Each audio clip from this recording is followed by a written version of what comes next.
Di depan orang luar, Mo Qingwan biasanya memanggil Lu Qingye, guru, dan hanya ketika dia di rumah, dia memanggilnya, ibu. Tapi barusan, dia langsung memanggilnya seperti itu.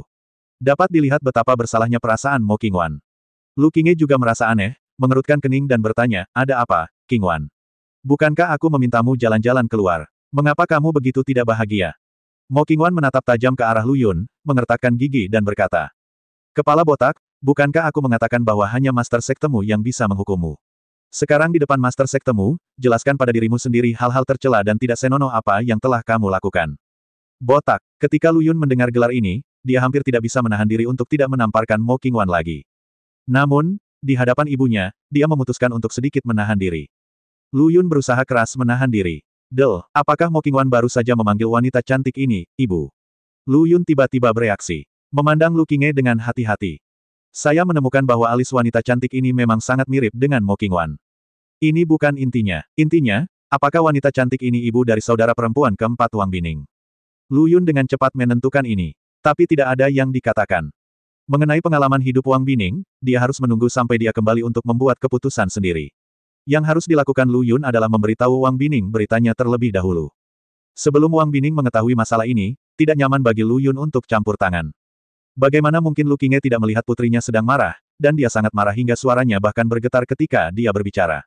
Apakah pria botak ini yang bertanggung jawab? Lu Qingye memandang Lu Yun, hanya untuk menemukan bahwa Lu Yun sedang menatapnya dengan tatapan aneh, dan kerutannya tiba-tiba semakin dalam. Pria botak ini sungguh kasar. Bagaimana dia bisa menatap orang seperti ini saat pertama kali mereka bertemu? Kesan pertama Lu Qingye terhadap pria botak ini sangat buruk. Gu Qingshan berdeham, mula-mula menatap Lu Yun, lalu berkata dengan nada dramatis, Lu Yun, katakan padaku, apa yang terjadi? Mengapa kamu membuat Nona Mo marah?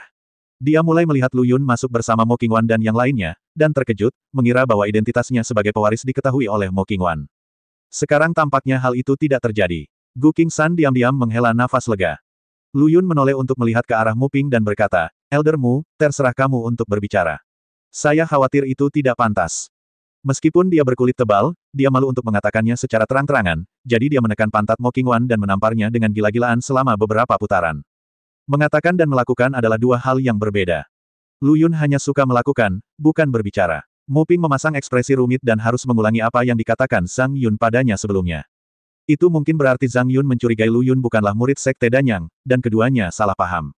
Kemudian Zhang Yun meminta Mo Qingwan untuk mengambil tindakan, yang membuat marah Lu Yun. Tamat. Mu Ping ragu-ragu sejenak sebelum melanjutkan, itu hanya kesalahpahaman, dan kemudian Lu Yun tidak bisa marah, jadi dia memberi sedikit pelajaran pada Nona Mo. Yang bisa dia lakukan tentu saja adalah mencoba membantu Lu Yun berbicara mewakilinya. Sejauh ini tidak ada masalah besar, pada dasarnya Lu Yun tidak bersalah karena dialah pihak yang dirugikan dan dialah yang sebenarnya dirugikan. Mu Ping menekankan bahwa Lu Yun adalah murid sejati Tuan Liu, dan dia dianiaya, jadi terjadi kesalahpahaman. Hal penting lainnya yang perlu ditekankan adalah Zhang Yun dan Mo Qingwan lah yang mengambil tindakan pertama, sementara Lu Yun membalas secara pasif. Gu Qingshan juga seekor rubah tua. Ketika dia mendengar Mu Ping berkata bahwa Zhang Yun mempertanyakan identitas Lu Yun sebagai murid sejati, dia menyadari bahwa Lu Yun pasti telah menipu orang lain terlebih dahulu. Pewaris wasiat Kaisar Qing ini benar-benar membuat heboh. Apalagi yang bisa dilakukan Gu Qingshan? Dia hanya bisa berakting dengan Mu Ping, dan berkata dengan ekspresi muram, kalau begini, kesalahannya bukan pada Lu Yun, tapi pada Zhang Yun, siapa yang pantas dihukum. Ketika Zhang Yun mendengar ini, wajahnya tiba-tiba menunduk, dan dia tersenyum pahit di dalam hatinya. Ada penderitaan yang tidak dapat dijelaskan. Siapa yang menjadikan Lu Yun sebagai pewaris wasiat Kaisar Qing? Namun, semakin banyak Mo Qingwan mendengarkan, dia menjadi semakin tidak nyaman. Bagaimana dia tidak bisa mengatakan bahwa penatuamu jelas-jelas menghindari hal-hal penting dan bersikap santai dan dengan tulus melindungi kepala botak itu? Mo Qingwan menjadi semakin marah dan berkata, tidak, penatuamu tidak langsung ke pokok permasalahan sama sekali.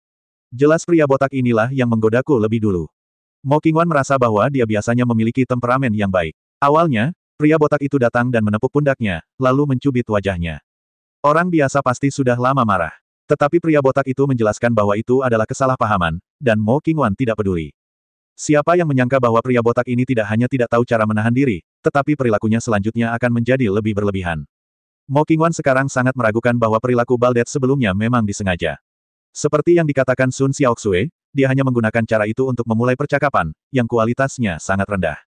Mo Qingwan tidak tahan lagi, jadi dia menceritakan semua perilaku awal Lu Yun yang sembrono.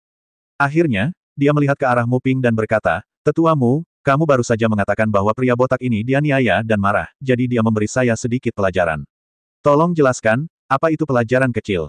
Dengan baik, Mu Ping tidak bisa berkata-kata lagi. Mo Qingwan berkata dengan marah, pantatku akan ditampar olehnya. Apakah ini yang disebut pelajaran kecil? Apa? Begitu Mo Qingwan mengucapkan kata-kata ini, wajah Lu Qingye tiba-tiba menjadi dingin. Qingwan, apa yang baru saja kamu katakan? Pria botak ini menamparkan pantatmu. Mo Qingwan mengangguk dengan sangat sedih, dia sengaja menggunakan metode ini untuk memanfaatkanku, tapi para tetua sekte dan yang masih melindungi pria botak ini di setiap kesempatan. Kamu benar-benar wanita jalang yang pemberani. Rasa dingin tiba-tiba keluar dari tubuh Lu Qingye, dan dia menatap Lu Yun dengan mata dingin, terbakar amarah. Putrinya yang berharga sebenarnya banyak dimanfaatkan. Intinya adalah meskipun mengambil keuntungan, Sekte Danyang juga melindungi para pelakunya. Kapan Sekte Danyang menjadi sekte yang menjijikkan? Suasana di tempat kejadian langsung turun hingga mencapai titik beku. Gu Qingshan tidak dapat menahan perasaannya yang bergetar. Dia mengira masalah akan muncul pada Lu Yun, tapi dia tidak menyangka masalahnya begitu serius. Aku benar-benar tidak tahu bagaimana melakukan adegan ini. Gu Qingshan tidak berdaya. Yang tidak dia ketahui adalah, pada awalnya, Lu Yun memang salah mengira Mo Qingwan sebagai Wang Bining, jadi dia berlari mendekat dan mencubit wajahnya bukannya sengaja menggodanya. Tapi jika Anda mengatakan ini, siapa yang akan percaya? Mungkin Lu Qingye akan mempercayainya. Bagaimanapun juga, putrinya sendiri telah hilang dan dia tidak mungkin tidak mengetahuinya. Tapi kalau begitu, bukankah saudara perempuan keempat akan terungkap sebelumnya? Bagaimana jika saudari keempat tidak ingin kembali ke Akademi Yun San sama sekali? Bukankah ini menimbulkan masalah? Jadi Lu Yun mengakuinya begitu saja. Bagaimanapun, dia memang menamparkan gadis itu beberapa kali, jadi dia maju selangkah dan berkata, muridlah yang melakukan kesalahan pertama.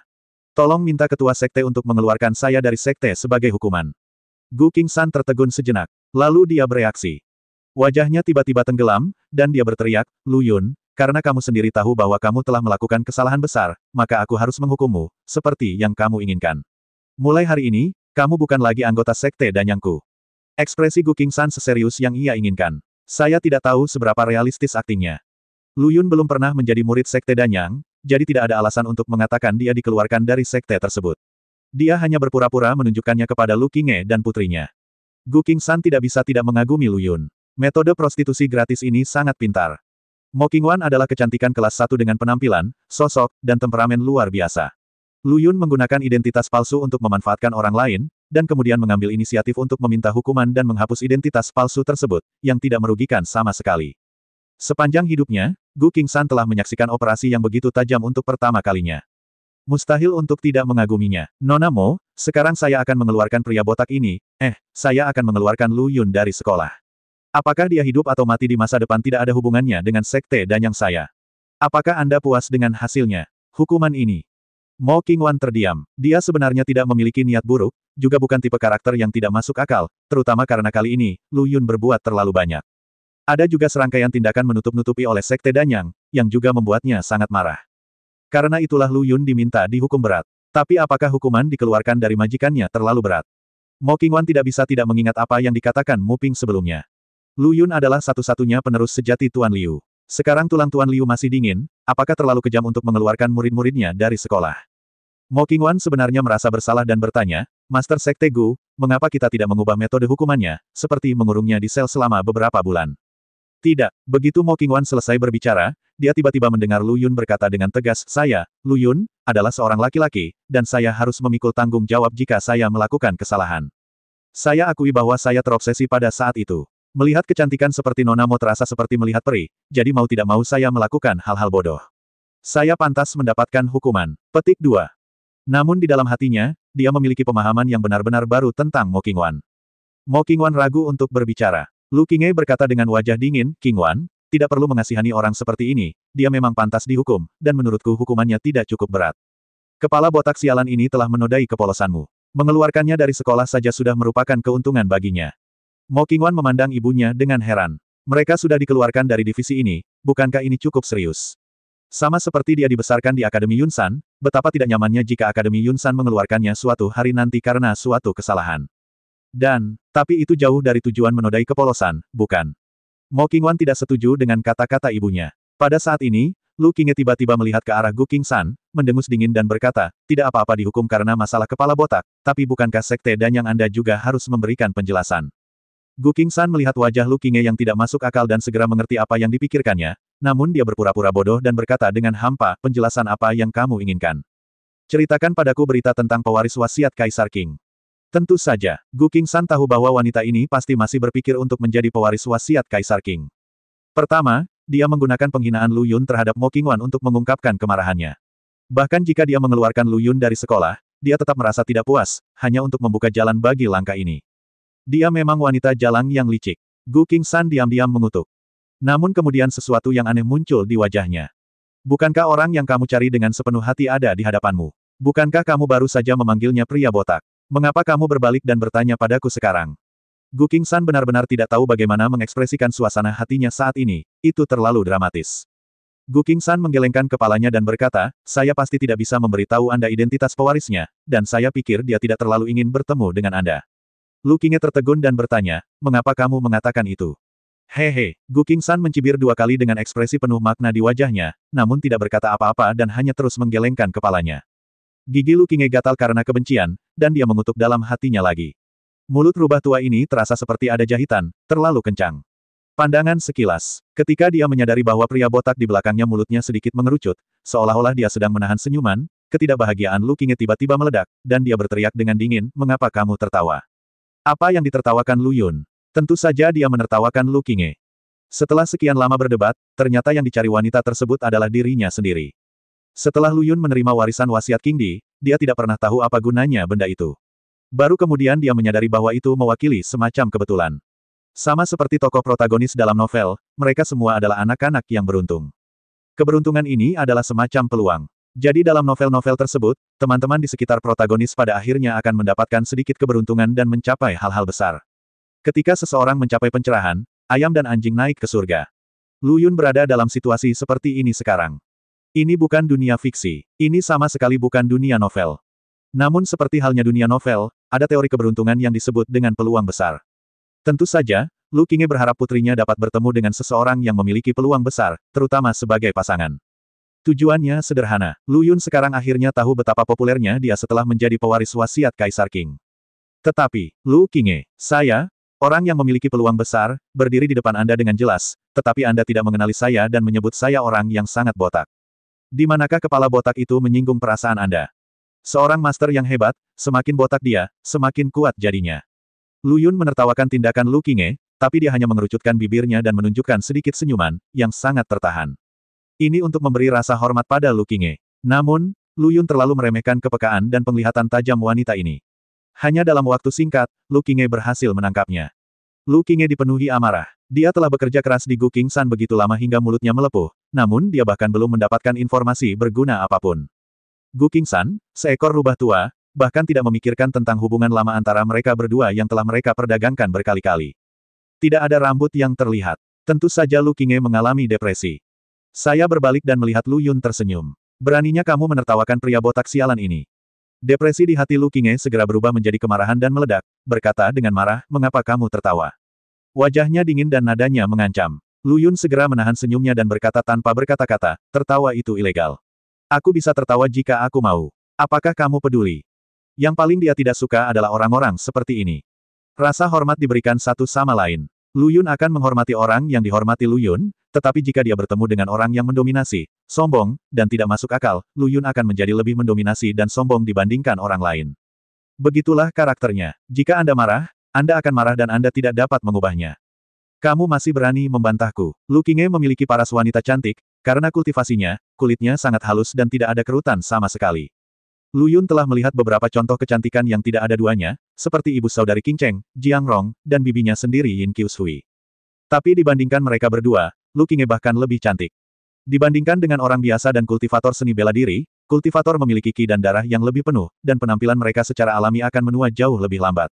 Lu Yun ingat pernah mendengar dari seorang guru tau tua bahwa dia pernah melihat seorang praktisi wanita berusia 60-an yang memiliki perawatan kulit yang sama dengan seseorang berusia 30-an. Dia juga memberitahu Lu Yun tentang hubungan romantisnya dengan kultivator wanita. Itu adalah peristiwa masa lalu yang tak tertahankan ketika Tian Xuanzi masih muda. Dia mengira dia akan bertemu dengan seorang kakak perempuan yang berhati hangat, tetapi ternyata dia adalah seorang bibi yang telah melalui banyak pertempuran. 2 kata, kalahkan apinya. Itu adalah cinta pertama Tian Xuanzi. Setelah mengetahui kebenarannya, dia tanpa sadar menitikkan air mata. Sejak saat itu, dia tidak percaya pada kebenaran, berkeliaran di antara bunga-bunga, dan sepenuhnya melepaskan dirinya. Tian Xuanzi secara tidak sengaja melewatkan kejadian masa lalu ini ketika dia sedang mabuk. Lu Yun masih muda pada saat itu dan tidak dapat membayangkan bagaimana seorang guru Tao tua di masa mudanya bisa begitu kejam terhadap seorang bibi berusia 60-an. Baru setelah saya mencapai kesuksesan dalam latihan, saya menyadari bahwa tidak ada yang mustahil. Belum lagi usia 60 tahun, bahkan jika Anda mencapai usia 100 tahun, selama kultivasi Anda cukup dalam, Anda bisa hidup semakin muda. Memikirkannya sekarang, Tian Xuanzi sebenarnya tidak bingung. Meskipun bibinya tidak memberinya yang terbaik untuk pertama kalinya, dia memberinya keterampilan yang paling terampil. Jaminan untung tanpa rugi. Penampilan Lu Qingye sangat bagus, tetapi wajahnya yang kejam saat ini telah sangat merusak citranya. Setidaknya itulah yang dipikirkan Lu Yun. Saya tahu Anda jauh lebih tua dari saya, tetapi Anda tidak memiliki hubungan keluarga dengan saya dan bukan orang yang lebih tua dari saya. Bagaimana Anda bisa mengatakan bahwa saya menentang Anda? Lu Yun tidak memberikan wajah apapun pada Lu Qingye. Mu Ping di samping mendengar ini dan tiba-tiba tersenyum pahit di dalam hatinya. Kata-kata ini terdengar familiar baginya. Saat pertama kali bertemu Lu Yun, dia dimarahi oleh Lu Yun sebagai penyihir tua, yang membuatnya merasa marah. Wanita dari segala usia merasa tabu untuk disebut tua. Benar saja, wajah Lu Qingye langsung menjadi sedingin es, dan hidungnya hampir bengkok karena marah. Apa artinya aku jauh lebih tua darimu? Bukankah Anda berusia 20-an atau 30-an? Apakah itu banyak? Anda juga menggunakan dua nada yang berurutan dan sengaja ditekankan. Bagaimana Anda bisa berbicara dengan baik?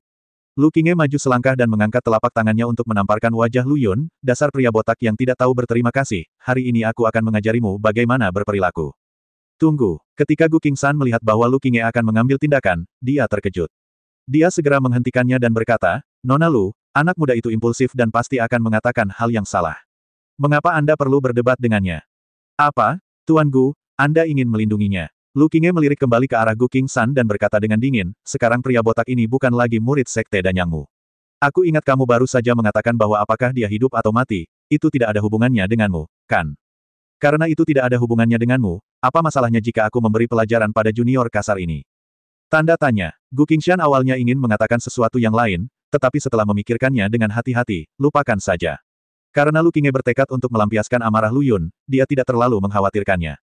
Bagaimanapun, Lu Qingye tidak mungkin menjadi lawan Lu Yun. Gu Qingsan merenung sejenak dan berkata, karena Nona Lu telah mengambil keputusan, silakan saja. Namun, saya dengan hormat mengingatkan Anda untuk tidak menyesalinya. Menyesali, lelucon yang luar biasa. Lu Qingye sangat marah sehingga dia tidak terlalu memikirkannya. Matanya yang dingin seperti pedang tajam, menusuk Lu Yun lagi. Kamu kasar sekali dengan kepala botakmu. Aku akan memberimu 3 tamparan sebagai pelajaran. Bukankah itu terlalu berlebihan? Tidak terlalu banyak. Tanpa diduga, Lu Yun menjawab. Dan dia menjawab dengan sangat tenang. Kemudian Lu Yun berkata, 3 tamparan tidaklah terlalu berat. Saya pasti dapat menanggungnya, tetapi saya khawatir Anda tidak memiliki kemampuan. Lelucon, izinkan saya menunjukkan kepada Anda sekarang apakah saya memiliki kemampuan ini. Lu Qingye mendengus dingin, berhenti berbicara omong kosong dengan Lu Yun, dan menamparkan wajahnya. Beraninya Anda mengambil tindakan. Sedikit rasa dingin tiba-tiba melintas di mata gelap Lu Yun.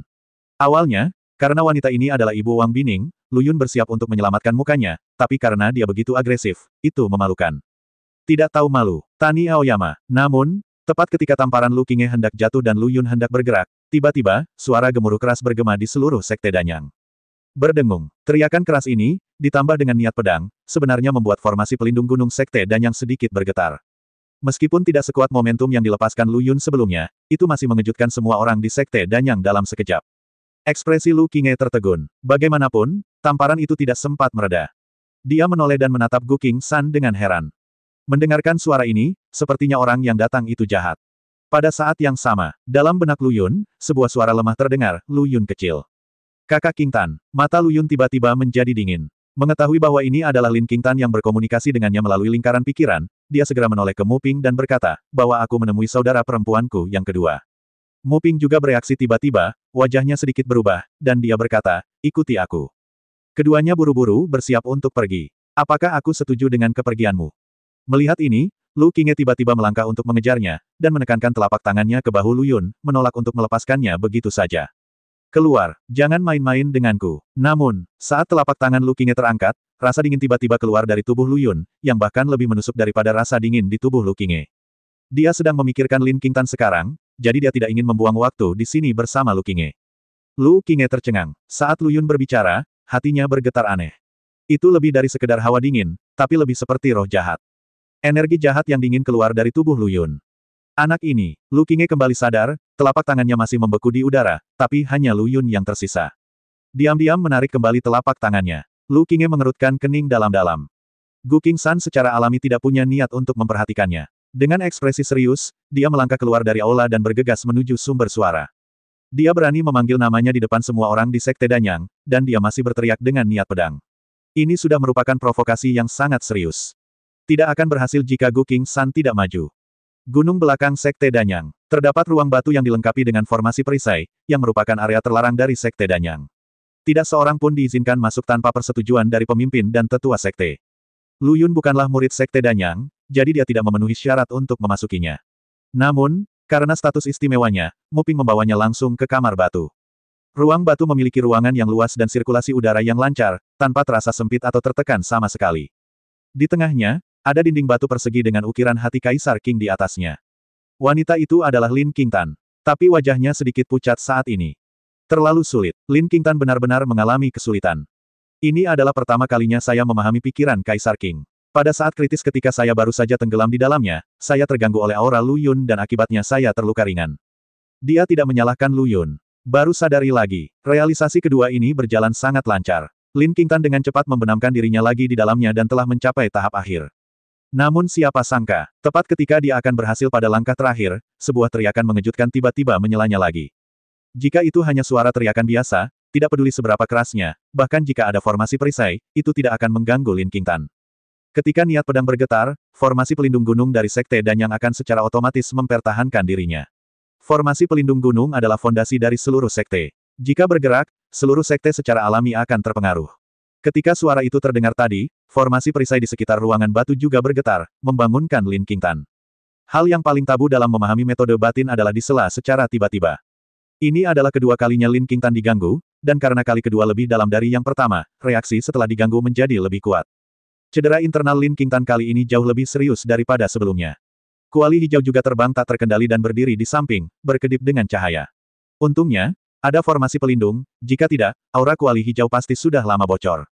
Mu Ping segera memberi Lin Qingtan ramuan penyembuhan, menoleh ke Lu Yun dan berkata, Nona Lin disela 2 kali berturut-turut. Dia perlu istirahat sebentar. Setelah pulih, dia bisa memahaminya lagi. Lu Yun mengangguk. Hanya itu yang bisa dilakukannya. Lin Qingtan harus memahami pikiran Kaisar Qing, jika tidak, dia akan terus menderita rasa sakit yang disebabkan oleh King Cauldron. Lu Yun merasa lebih bersalah. Itu semua salahku sendiri. Jika dia tidak bertindak sembarangan hari itu, Sister Qingtan telah berhasil memahaminya untuk pertama kalinya, dan tentu saja dia tidak akan diganggu untuk kedua kalinya. Tetapi, orang yang menyela tadi tidak bisa dimaafkan. Mata Lu Yun tiba-tiba menjadi dingin dan dia berkata, Tetuamu, jagalah adik perempuanku yang kedua. Aku harus keluar untuk melakukan sesuatu. Tanda tanya. Sekte Danyang. Di atas sekte tersebut, seorang lelaki tua dengan wajah menyeramkan berdiri diam di udara dengan pedang terbang di bawah kakinya. Hal ini menyebabkan murid Sekte Danyang yang tak terhitung jumlahnya mendongak dan terlihat panik. Baru saja, lelaki tua ini tiba-tiba meledak dengan raungan, dan niat pedangnya yang kuat membuat khawatir semua orang di sekte tersebut. Jika bukan karena formasi pelindung gunung, raungan tadi akan menyebabkan murid Sekte Danyang yang tak terhitung jumlahnya muntah darah dan mati. Wang Zhengyuan, apa maksudmu? Gu Qingshan keluar dengan wajah muram. Dia mengenali lelaki tua ini, yang bernama Wang Zhengyuan. Dia adalah seorang tetua dari Sekte Pedang Hantu. Dia sangat kuat dan mungkin telah mencapai tahap tengah tahap inti emas. Sekte Pedang Hantu dan Sekte Danyang tidak pernah memiliki hubungan yang baik. Namun masih belum banyak orang yang berani datang langsung untuk memprovokasi orang seperti Wang Zhengyuan. Bagaimanapun, formasi pelindung gunung dari Sekte Danyang bukanlah vegetarian. Saat ini, beberapa tetua sudah berada di tempatnya, siap mengaktifkan formasi perlindungan gunung kapan saja. Selama Wang Zhengyuan berani melakukan sesuatu yang keterlaluan, mereka tidak akan ragu mengumpulkan kekuatan pedang mereka untuk membunuhnya. Mata suram Wang Zhengyuan berkilat, dan dia berkata sambil terkekeh, saya mendengar bahwa Sekte Danyang Anda telah melahirkan penerus wasiat Kaisar Qing. Selamat. Apakah Anda di sini lagi untuk pewaris wasiat Kaisar Qing? Wajah Gu Qingshan menjadi gelap. Saya merasa segalanya tidak sesederhana itu. Dalam beberapa hari terakhir, selain Akademi Yunsan, banyak sekte datang untuk menanyakan tentang pewaris wasiat Kaisar Qing, kecuali Sekte Pedang Hantu. Sekte Pedang Hantu dan Sekte Danyang berselisih satu sama lain. Jika mereka mengincar pewaris wasiat Kaisar Qing, mereka pasti datang bukan dengan tujuan untuk berteman, tetapi lebih cenderung dengan niat jahat. Gu Qingshan berkata dengan sungguh-sungguh, jika Anda juga di sini untuk menjadi pewaris wasiat Kaisar Qing, silakan kembali. Sekte Danyang tidak menyambut Anda. Terlepas dari hubungan buruk antara kedua sekte, bahkan jika hubungan itu normal, dengan sikap provokatif Wang Zhengyuan, Gu Qingshan tidak akan bisa memberitahunya kabar apapun. Yang paling membuat Gu Qingshan tidak puas adalah ketika Wang Zhengyuan sedang berbicara dengannya, dia benar-benar menginjak pedang terbang dan berdiri di udara. Sungguh arogan bagi seorang tetua dari Sekte Pedang Hantu untuk berani meremehkannya, pemimpin dari Sekte Danyang. Murid Sekte Danyang yang tak terhitung jumlahnya merasa tertekan dan marah ketika mereka melihat pemandangan ini. Wang Zhengyuan menggelengkan kepalanya dan berkata, saya di sini bukan untuk menjadi pewaris wasiat Kaisar Qing. Saya di sini karena ada sesuatu yang ingin saya konsultasikan dengan tetuamu. Penatuamu tidak ada di sini. Gu Qingshan menjawab dengan marah. Kalau begitu biarkan Master Sekte Gu memberitahuku jawabannya. Saya pikir Muping pasti sudah memberitahu Master Sekte Gu situasinya. Seringai sinis muncul di wajah Wang Zhengyuan. Mata Gu Qingshan berbinar. Anda mungkin sudah menebak tujuan Wang Zhengyuan datang ke sini. Ini harus dimulai sejak pertama kali Sekte Danyang menemukan Kuali King di Xuanhuo. Master Sekte dan tetua dari Sekte Danyang semuanya memenuhi syarat untuk memahami pikiran Kaisar Qing. Bahkan jika mereka tidak memiliki Kuali Kaisar Qing Xuanhuo, setelah memahami metode pikiran Kaisar Qing, itu akan sangat bermanfaat bagi alkimia. Namun, para tetua Sekte Danyang, termasuk Gu Qingshan, memiliki pemahaman yang sangat buruk, dan tidak ada yang dapat sepenuhnya memahami pikiran Kaisar Qing. Di antara mereka, sesepuh yang memiliki pemahaman terdalam, bermarga Luo, hanya memahami tingkat ketujuh.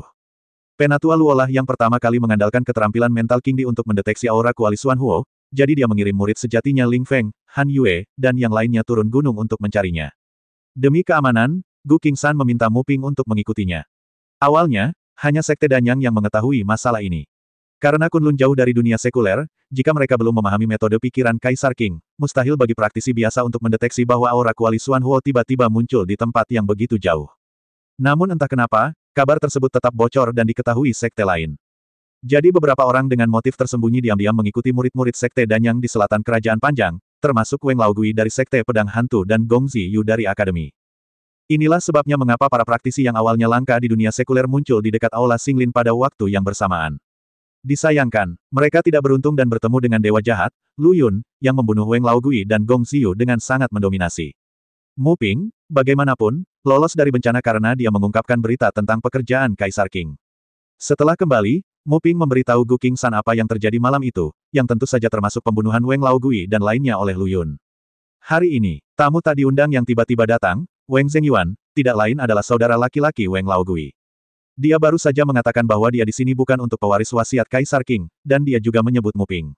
Segera menyadari bahwa Wang Zhengyuan datang untuk adik laki-lakinya. Namun, yang tidak diketahui Wang Zhengyuan adalah bahwa pembunuh yang membunuh saudaranya sebenarnya adalah pewaris wasiat Kaisar Qing yang lahir beberapa hari lalu. Tuan Gu, saya punya sepotong kalsedon di sini, yang merupakan kalsedon kelahiran saudara laki-laki saya. Tapi belum lama ini, kalsedon ini retak. Tentu saja Wang Zhengyuan mengetahui bahwa tujuan adiknya Weng Laogui turun gunung adalah untuk bersaing memperebutkan King di Xuanhuo Cauldron, namun tidak lama kemudian, kalsedon kelahiran Weng Laogui retak, menandakan bahwa ia telah terbunuh. Namun, Wang Zhengyuan tidak mengetahui secara spesifik tempat dia dibunuh atau alasan kematiannya. Itu sebabnya dia datang ke Sekte Danyang dan ingin mencari tahu apa yang terjadi pada Muping. Mendengar kata-kata Wang Zhengyuan, Lu Qingye mengerutkan kening dan tiba-tiba teringat sesuatu.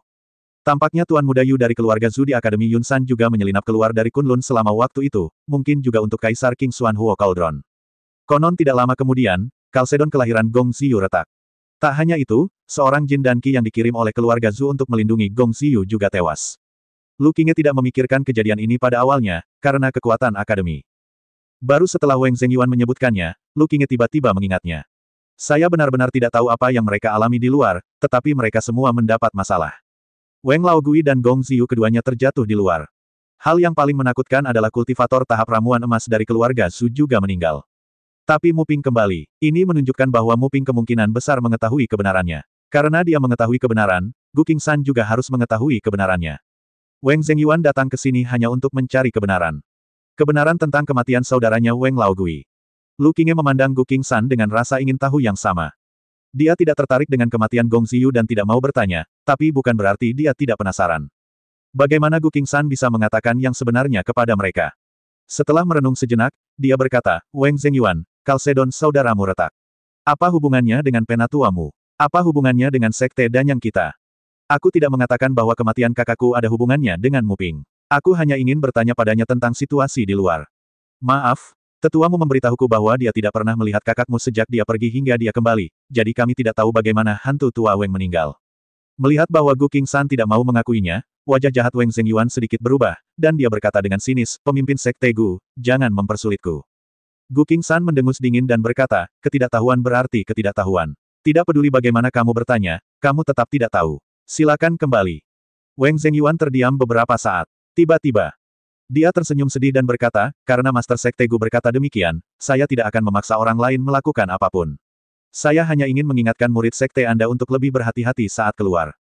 Mengancam, ancaman nyata, wajah Gu Qingsan pucat pasi. Banyak murid sekte Danyang juga menunjukkan ketakutan di wajah mereka. Adalah umum bagi murid-murid sekte Danyang untuk pergi memetik tanaman obat untuk memurnikan ramuan. Tidak semua bahan obat dapat ditanam melalui kebun obat. Sekarang Wang Zhengyuan mengingatkan mereka untuk berhati-hati saat keluar, itu jelas merupakan ancaman. Semua orang marah dan ketakutan. Wang Zhengyuan mencibir dan menginjak pedang terbangnya untuk pergi. Bagaimanapun, maksudnya telah dijelaskan dengan sangat jelas, dan dia akan membiarkan Gu Qingsan membuat keputusannya sendiri apakah akan menyembunyikan kebenaran atau melindungi murid sektenya. Memanggil. Tepat ketika Wang Zhengyuan hendak terbang dengan pedangnya, tiba-tiba sesosok tubuh melesat dari arah tertentu dari sekte Danyang. Itu sangat cepat dan tiba di depan Wang Zhengyuan dalam sekejap. Itu kepala botak. Kepala botak dengan ekspresi acuh tak acuh. Tiba-tiba saja, dia berdiri di depan Wang Zhengyuan, menghalangi jalannya. Wang Zhengyuan terkejut pada awalnya, lalu dia menyipitkan matanya, melepaskan cahaya dingin, dan berkata sambil mencibir, apa, kamu ingin menghentikanku atas nama Sekte Danyang? Lu Yun mengenakan pakaian dari Sekte Danyang, dan Wang Zhengyuan tanpa sadar mengira bahwa dia adalah murid Sekte Danyang. Mata Lu Yun dingin dan dia berkata, ini bukan atas nama Sekte Danyang. Gonggongan yang baru saja kamu buatlah yang mengganggu wanita tercintaku. Suaranya tidak terlalu keras, tapi sejak dia bergegas keluar untuk menghentikan Wang Zhengyuan, seluruh Sekte Danyang terdiam, jadi suaranya terdengar keras. Pria botak ini sebenarnya berani menghentikan Wang Zhengyuan. Anda harus tahu bahwa bahkan pemimpin sekte mereka bukanlah tandingan Wang Zhengyuan tanpa bantuan formasi perlindungan gunung. Namun yang lebih mengerikan lagi adalah, Baldet sebenarnya menyebut Wang Zhengyuan sebagai anjing yang menggonggong. Bukankah dia bermaksud menyebut Wang Zhengyuan sebagai anjing? Beraninya dia, banyak murid sekte Danyang sudah gemetar. Gemetar karena kepala botak itu. Pada saat yang sama, dia juga ketakutan, khawatir Wang Zhengyuan akan melampiaskan amarahnya kepada murid-murid lain dari sekte Danyang karena kepalanya yang botak.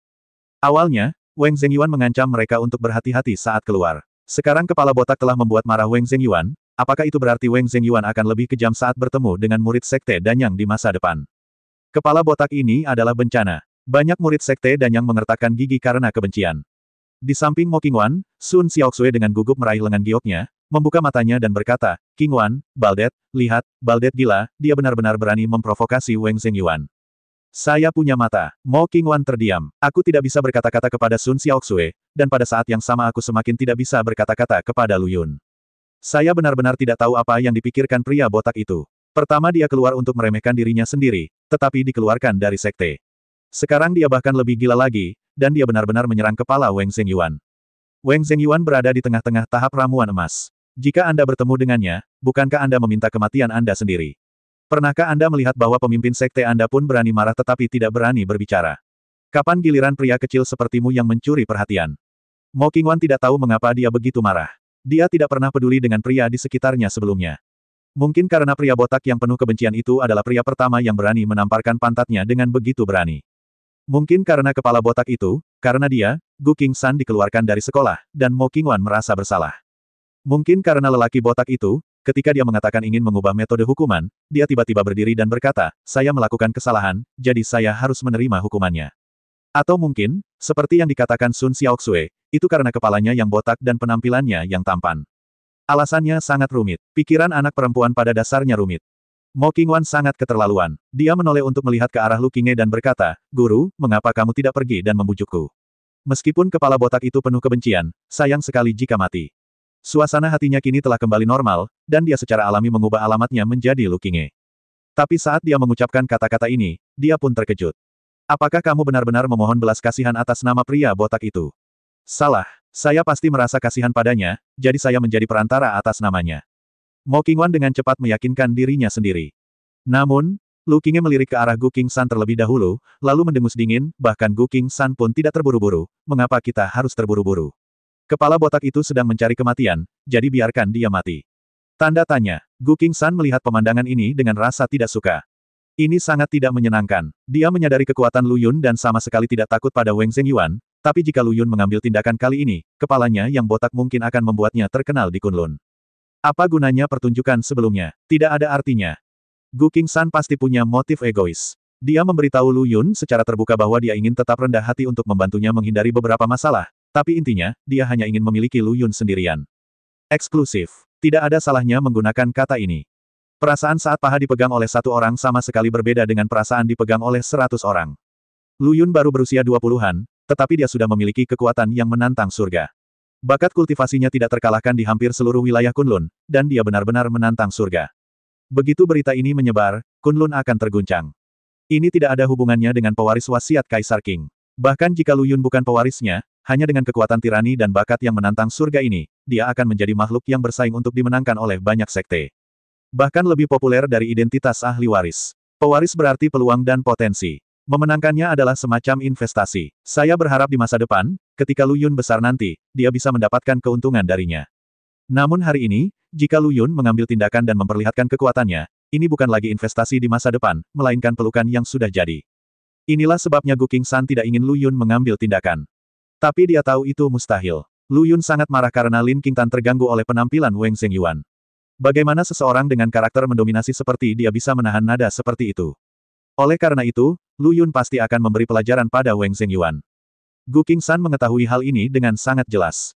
Aku hanya bisa meratap dalam hati. Ekspresi Gu Qingsan terlihat di mata Lu Qinghe, membuat wanita cantik ini bingung. Bukankah seharusnya ini reaksinya? Lu Qinghe teringat kejadian ketika Lu Yun pergi barusan, mengingat aura dingin yang membuat hatinya bergetar tak dapat dijelaskan, dan samar-samar merasa bahwa masalah ini tidak sesederhana itu. Jadi ketika Mo Qingwan memintanya menjadi perantara, Lu Qinghe menolak. Kedengarannya kejam, tapi sebenarnya itu semacam godaan. Dia ingin melihat dari mana pria botak itu mendapat kepercayaan diri untuk berlari dengan berani menghentikan Wang Zhengyuan, dan bahkan memarahi Wang Zhengyuan. Jika dia benar-benar mampu, tentu saja dia tidak membutuhkan bujukan saya. Jika dia berani sombong tanpa kemampuan, dia memintanya. Kematian bukanlah hal yang disayangkan dan tidak layak untuk saya selamatkan. Lu Qinghe berpikir dalam hati. Pada saat ini, Wang Zhengyuan berdiri di udara tanpa mengucapkan sepatah kata pun. Pedang terbang di bawah kakinya sedikit bergetar. Pedang ini adalah senjata ajaib yang disempurnakan oleh Wang Zhengyuan, dan reaksi pedang tersebut mewakili suasana hatinya. Sangat marah, niat membunuh mulai muncul. Beraninya murid Sekte Danyang tanpa rambut ini berani memanggilnya anjing. Nampaknya kehidupan di Sekte Danyang memang terlalu nyaman. Mata Wang Zhengyuan bersinar karena bahaya, dan dia tertawa dengan marah, semua orang di Sekte Danyang telah bertindak seperti kura-kura, tetapi Andalah, makhluk tak berbulu yang menonjol dari selangkangan seseorang, yang melompat keluar untuk membuat kehadiran Anda terasa. Apakah kamu benar-benar menginginkannya? Mati. Wang Zhengyuan hanya ingin mencari seseorang untuk menakuti monyet dan menakuti Sekte Danyang. Tanpa diduga, pria botak ini bergegas maju, itulah yang dia inginkan. Lu Yun menggelengkan kepalanya dan berkata, jika kamu ingin aku mati, sampah sepertimu tidak memenuhi syarat. Sebaliknya, jika kamu tidak ingin mati, segera berlutut dan minta maaf. Petik 2, petik 2. Semua orang tidak bisa menahan diri untuk tidak menggerakkan sudut mulut mereka. Wang Zhengyuan, sampah. Itu terjadi di tengah-tengah tahap inti emas, dan dia benar-benar disebut sia-sia oleh Lu Yun. Dia pasti menjadi gila. Pria botak yang sombong, biarkan dia mati. Suasana hati Lu Qinghe sedang buruk. Seperti Wang Zhengyuan, dia berada di tahap tengah dari tahap Golden Elixir. Ketika Lu Yun menyebut Wang Zhengyuan sia-sia, bukankah itu sama dengan memarahinya juga? Itu sangat arogan. Lu Qinghe pada awalnya tidak terlalu menyukai Lu Yun, tapi sekarang dia mendengar Lu Yun mengucapkan kata-kata arogan seperti itu, suasana hatinya yang tidak bahagia tiba-tiba menjadi lebih intens. Dia merasa bahwa dia benar-benar konyol sekarang, bahwa dia masih memiliki ekspektasi terhadap orang seperti itu. Sekarang nampaknya pria botak itu hanyalah orang sombong yang suka mencari rasa keberadaan, jika tidak, dia tidak akan bisa mengatakan hal-hal konyol seperti itu. Mati. Wang Zhengyuan berhenti berbicara yang tidak masuk akal karena menurutnya berbicara dengan Lu Yun hanya membuang-buang waktu dan menghina statusnya. Bunuh dengan tegas. Dengan teriakan keras, telapak tangan emas besar tiba-tiba mengembun di kehampaan, meraung, dan dengan mudahnya merobek tubuh Lu Yun menjadi beberapa bagian. Pembunuhan instan. Ini adalah sesuatu yang diharapkan semua orang. Sun Xiaoxue meratap, adikku yang botak, semua kelebihan tubuhnya ada di wajahnya, tetapi pasokan nutrisi ke otaknya tidak mencukupi. Sayang sekali. Terus terang, itu bodoh. Sun Xiaoxue tidak merasa terlalu tertekan. Apa yang disebut cinta pada pandangan pertama pada awalnya adalah tentang nafsu. Di dunia sekuler, Anda mungkin bisa makan nasi enak dengan wajah ini, tapi inilah Kunlun, dunia para kultivator. Hanya memiliki wajah dan tidak punya otak sangatlah mustahil. Sun Xiaoxue menggelengkan kepalanya. Mo Qingwan menghela nafas pelan. Sekarang hampir bisa dipastikan bahwa alasan mengapa dia menjadi perantara bagi Lu Yun barusan adalah karena rasa bersalah dan tidak disertai dengan perasaan lain. Dia selalu merasa hukuman mengeluarkan Lu Yun dari sekolah agak terlalu berat. Tapi kemudian aku memikirkannya, tidak peduli apakah hukumannya serius atau tidak, Lu Yun, si botak, yang memintanya untuk bersikap remeh tentang dirinya sendiri terlebih dahulu. Jika dia bertemu wanita lain yang lebih nakal, dia mungkin akan membunuhnya. Lebih-lebih lagi, bahkan jika Lu Yun tidak dikeluarkan dari sekolah dan berani memprovokasi Wang Zhengyuan seperti ini, dia tetap tidak bisa lepas dari nasib kematian. Tampaknya hukumannya tidak terlalu berat, tetapi karena dia terlalu baik, dan ada beberapa orang sombong yang tidak tahu malu, tidak senonoh, dan tidak berotak yang tidak layak mendapat simpati sama sekali. Mo Qingwan diam-diam menghela nafas lega dan merasa lega. Tidak sesederhana itu. Banyak murid Sekte Danyang, serta Mo Qingwan, Sun Xiaoxue dan lainnya, semuanya mengira Lu Yun langsung dibunuh oleh Wang Zhengyuan dengan satu gerakan, tetapi Lu Qingye tidak berpikir demikian. Alisnya berkerut. Dia tanpa sadar mendongak, pupil matanya tiba-tiba menyusut, dan wajahnya menunjukkan keterkejutan. Tidak hanya Lu Qingye, tetapi juga Gu Qingshan, yang sangat menyadari teror Lu Yun, juga mengangkat kepalanya dan melihat puluhan meter di atas kepala Wang Zhengyuan. Di sana, sosok yang sangat cepat mendarat dengan kecepatan yang sangat cepat. Meminta maaf. Suara yang sangat mendominasi tiba-tiba terdengar. Wang Zhengyuan tiba-tiba mengangkat kepalanya, ekspresinya berubah, dan dia buru-buru mengangkat telapak tangan emasnya yang terkondensasi dengan energi yang menakutkan dan menamparnya ke atas. Dia secara naluriah merasakan aura berbahaya. Ledakan. Sosok yang mendominasi itu mendarat dan hampir berubah menjadi aliran cahaya, mengenai telapak tangan Wang Zhengyuan. Berdengung, tabrakan Zenkis akan mengguncang ruang, dan kemudian terjadilah pemandangan yang mengerikan. Pedang terbang di kaki Wang Zhengyuan sepertinya tidak mampu menahan beban, dan tiba-tiba jatuh dalam jarak yang jauh. Seluruh tubuh pedang bergetar, dan akhirnya berhenti lagi. Sosok yang turun dengan kecepatan tinggi di atas tidak lain adalah Lu Yun. Botak belum mati. Hampir semua orang terkejut, dan kemudian mereka menyadari bahwa benda yang dicabik-cabik Wang Zhengyuan hanyalah bayangan dari Lu Yun. Tubuh Lu Yun telah melayang ke langit di atas Wang Zhengyuan. Gerakan yang sangat kuat. Sun Xiaoxue berseru, "Qingwan, bisakah kamu mengetahui tingkat gerakan dan seni bela diri apa yang dilakukan saudara botak itu?" Mo Qingwan pulih dari keterkejutannya, tapi menggelengkan kepalanya dan berkata, "Aku tidak tahu." Akademi Yunsan memiliki penelitian mendalam tentang berbagai seni bela diri dan seni bela diri. Mo Qingwan juga seorang jenius dan memiliki pemahaman yang sangat tinggi tentang seni bela diri dan seni bela diri. Biasanya, selama seseorang melakukannya sekali, dia dapat mengetahui secara kasar tingkat gerakan dan seni bela diri itu. Tapi Mo Qingwan tidak memperhatikan apapun tentang gerakan dan keterampilan seni bela diri yang ditunjukkan oleh Lu Yun. Mereka terlalu cepat, sangat cepat. Sun Xiaoxue membelalakan matanya dan berkata, "Bahkan Qingwan, kamu tidak tahu tingkat gerakan dan seni bela diri apa itu. Tampaknya saudara botak itu tidak sebodoh yang kita duga." Tentu saja Anda tidak tahu, karena dia tidak menggunakan fisik atau seni bela diri sama sekali. Saat Sun Xiaoxue dan Mo Qingwan sedang berbicara, kata-kata Lu Qingye di samping mereka membuat mereka berdua gemetar pada saat yang sama, dengan wajah penuh keheranan. Ekspresi Lu Qingye menjadi rumit dan dia terus menjelaskan, dia hanya mengandalkan kekuatan keahliannya untuk menghindari serangan Wang Zhengyuan. Saat dia berbicara, mata Lu Qingye menunjukkan keterkejutan yang dalam, seperti es yang terkondensasi selama ribuan tahun, abadi. Dia sangat sulit dipercaya. Meskipun dia sangat enggan untuk mengakuinya, setelah konfirmasi berulang kali, dia sampai pada kesimpulan yang mengejutkan, yaitu Lu Yun tidak melakukan seni fisik dan bela diri apapun. Ledakan. Kata-kata Lu Qingye seperti guntur, meledak di hati Mo Qingwan dan Sun Xiaoxue, dan mata indah mereka melebar pada saat bersamaan. Bagaimana ini bisa terjadi tanpa menggunakan seni bela diri fisik dan hanya mengandalkan keterampilan batin untuk mencapai kecepatan yang begitu mengerikan? Betapa kuatnya teknik yang dilakukan oleh pria botak itu. Jika Lu Qingye bukan guru mereka, Mo Qingwan dan Mo Qingwan pasti akan mengira dia sedang bercanda ketika mengatakan ini. Mereka terkejut. Namun, orang yang paling terkejut sebenarnya adalah Wang Zhengyuan. Telapak tangannya gemetar tak terkendali sampai saat ini. Ketika dia menerima tinju Lu Yun barusan, kekuatan sombongnya hampir terlalu berat untuk dia tanggung. Sangat buruk. Bagaimana seorang pemuda berusia 20-an bisa memiliki kekuatan yang begitu menakutkan? Kapan sosok nomor satu muncul di Sekte Danyang? Ketika Wang Zhengyuan tertegun, dia tiba-tiba mendengar ledakan lain, minta maaf. Sosok Lu Yun mendarat lagi, dan dia meninju Wang Zhengyuan dengan pukulan yang sama lagi. Ekspresi Wang Zhengyuan berubah dan dia tidak berani menahannya lagi. Dengan gerakan lengannya, pedang terbang di telapak kakinya jatuh ke tangannya. Faktanya, dengan tingkat kekuatan Wang Zhengyuan, dia sudah bisa berdiri diam di udara tanpa bantuan senjata magis. Dia hanya ingin menjadi lebih mengesankan dengan menginjak pedang terbang.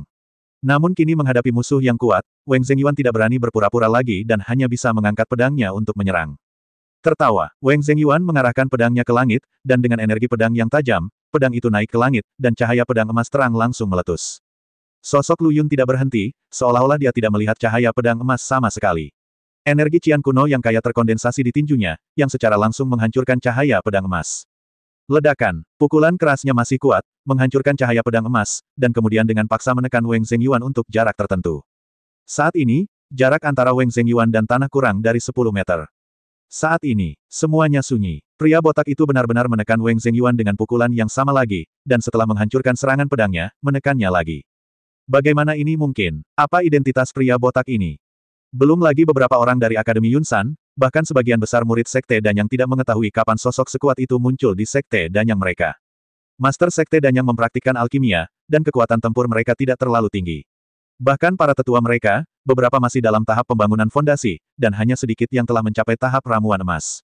Hal ini terutama berlaku bagi para murid dalam sekte tersebut. Mereka yang berada di atas tingkat ke-8 masih dalam tahap pemurnian Qi. Untungnya, sekarang, seorang pria botak yang mengenakan pakaian sekte dan yang muncul tiba-tiba dan menekan periode pertengahan Jin dan 2 kali berturut-turut. Kuncinya pria botak itu masih sangat muda. Benar-benar keterlaluan. Bu, kamu tahu, keterampilan apa yang dia latih? Mo Qingwan mau tidak mau memanggil Lu Qingye dengan sebutan, ibu, dan bukannya, guru, lagi, yang menunjukkan betapa terkejutnya dia saat ini. Terkejut sampai kehilangan kendali bahasa. Tanda tanya, Lu Yun tidak menampilkan seni bela diri apapun, tetapi Mo Qingwan tidak dapat melihat petunjuk apapun tentang keahliannya, jadi dia menoleh untuk melihat ibunya. Energi aslinya adalah warna hijau kuno, yang memberi kesan bahwa itu adalah teknik yang lembut, tetapi menilai dari fakta bahwa dia mengalahkan Weng Zhengyuan, itu sebenarnya sangat mendominasi. Lu Qingye menganalisanya dan akhirnya menggelengkan kepalanya, aku juga tidak tahu. Bahkan ibuku tidak bisa melihatnya. Mo Qingwan bahkan lebih terkejut lagi. Gu Qingsan melirik Lu Qingye dengan jijik, berpikir jika kamu bisa melihatnya, maka ada sesuatu yang salah. Aura ganas dan jahat serta aura Kaisar Qing yang damai dan suci silih berganti muncul di tubuh Lu Yun beberapa hari yang lalu. Sekarang itu tidak masalah. Gu Qingsan tidak mau repot-repot berbicara dan menyaksikan pertarungan antara Lu Yun dan Weng Zhengyuan dengan cermat. Weng Zhengyuan frustrasi 2 kali berturut-turut, dan hatinya sudah kacau untuk pertama kalinya, bagaimana dengan yang kedua kalinya? Bagaimana menjelaskannya untuk kedua kalinya? Kedua kalinya hanya bisa membuktikan bahwa kekuatan pria botak ini memang sangat kuat, dan tidak ada hubungannya dengan kepercayaan Weng Zhengyuan.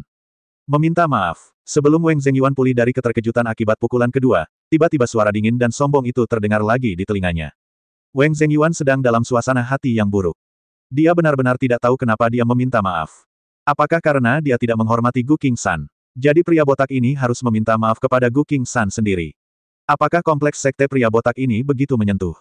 Dia tidak ingat apa yang dikatakan Lu Yun sebelumnya, bahwa gonggongannya mengganggu wanita tercinta Lu Yun. Terutama karena pada awalnya, Weng Zhengyuan sepenuhnya menganggap Lu Yun sebagai orang gila yang mencari kematian. Hingga saat ini, bahkan alasan mengapa Lu Yun memintanya untuk meminta maaf masih belum jelas. Namun bagaimanapun juga, 2 kekalahan berturut-turut telah membuat Weng Zhengyuan menyadari keseriusan masalah ini, dan dia hanya bisa menggunakan seluruh kekuatannya untuk melawan. Hampir tanpa ragu-ragu, Weng Zhengyuan segera memurnikan setetes esensi darah di tubuhnya, dan energi emas langsung melonjak, memberinya warna merah samar. Pedang di tangannya berubah menjadi 12 bayangan pedang dalam sekejap mata.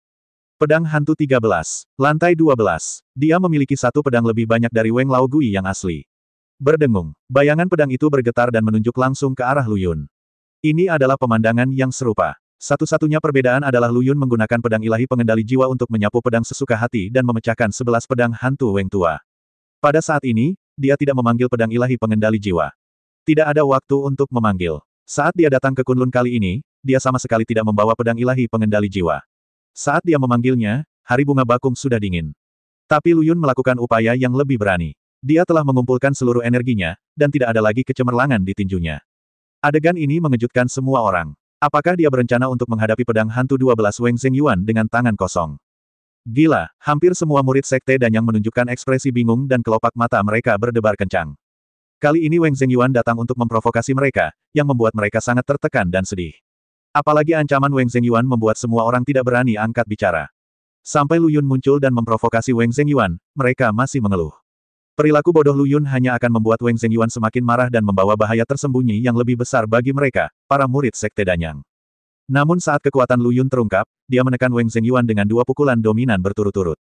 Kesombongan Weng Zhengyuan benar-benar hilang. Semua orang di sekte Danyang terkejut dan lega pada saat yang sama. Depresi dan ketidakbahagiaan sebelumnya telah hilang. Tetapi, apa yang tidak diharapkan oleh siapapun adalah bahwa Lu Yun tidak mengejar kemenangan pada saat kritis seperti itu, tetapi tiba-tiba menahan seluruh energinya. Apa yang sedang kamu lakukan? Apakah sudah meluas? Anda harus tahu bahwa Wang Zhengyuan saat ini telah memurnikan seluruh esensi kehidupan dan darahnya, dan juga menggunakan jurus pembunuhnya, Pedang Hantu 12, yang pastinya jauh lebih kuat dari 2 kali sebelumnya. Lu Yun meremehkan musuh saat ini. Semua orang di Sekte Danyang benar-benar tidak tahu apakah mereka harus terkejut atau sedih. Belum lagi mereka, bahkan Gu Qingshan tidak bisa menahan perasaan gemetar di hatinya.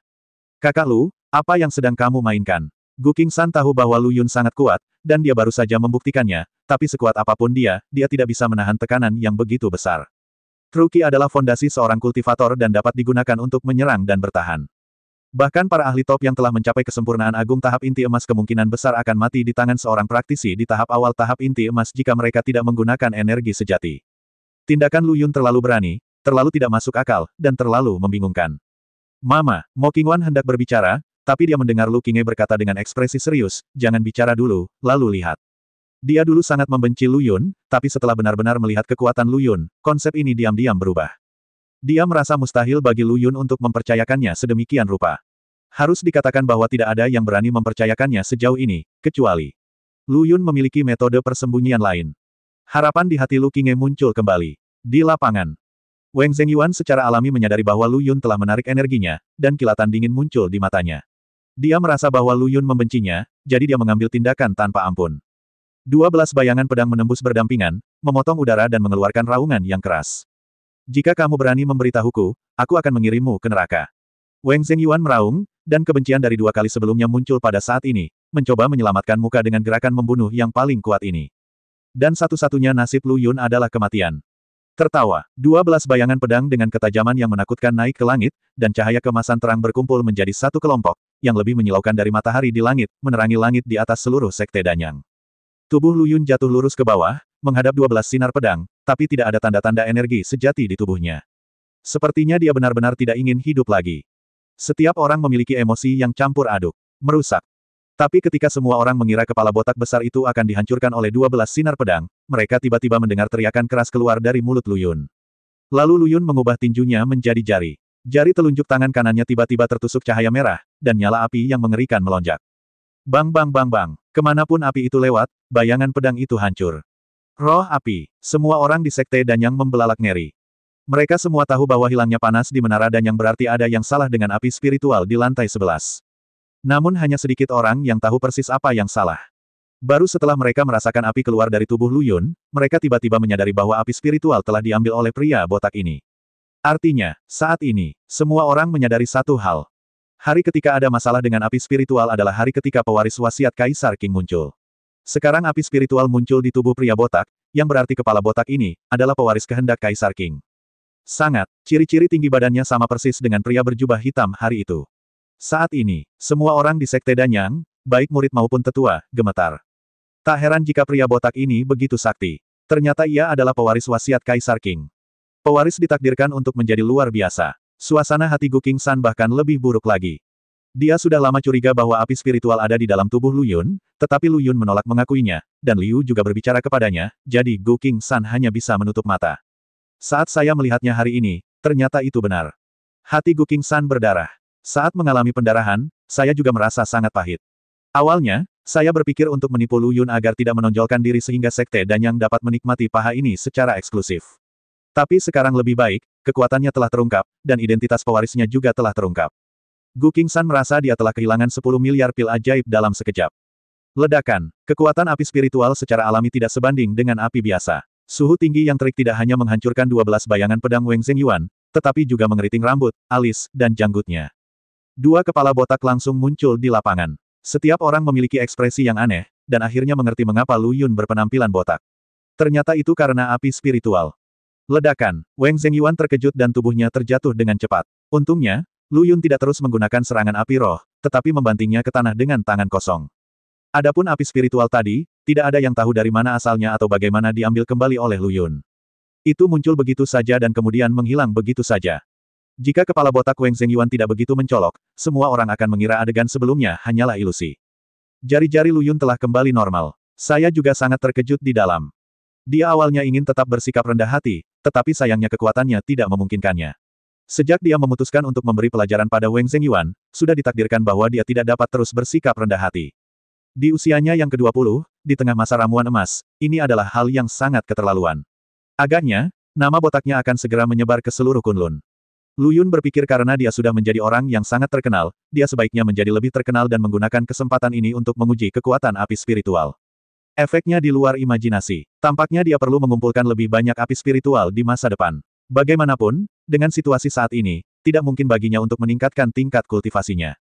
Lu Yun tidak tahu apakah orang lain juga mengalami hal yang sama, tetapi bagaimanapun, dia seperti ini, seolah-olah kultivasinya telah mencapai titik kritis.